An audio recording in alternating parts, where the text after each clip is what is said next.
सबको जय यीशु। मैं आज आप लोगों के बीच में एक बोडो क्रिश्चियन गाना गाऊंगा।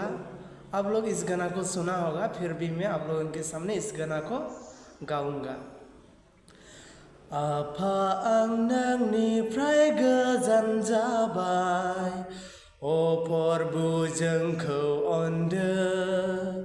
आंनि पापफ्रा नोंखौ दुखु होबाय, अ ख्रिस्ट' जोंखौ अनदो।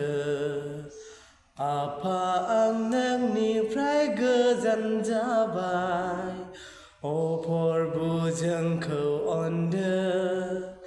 आंनि पापफ्रा नोंखौ दुखु होबाय, अ ख्रिस्ट' जोंखौ अनदो। खोमाबाय आं जिउनि गोजोननायखौ, खोमसिनि लामाजों थाबायनानै फैफिनबाय आं आफा नोंनियाव।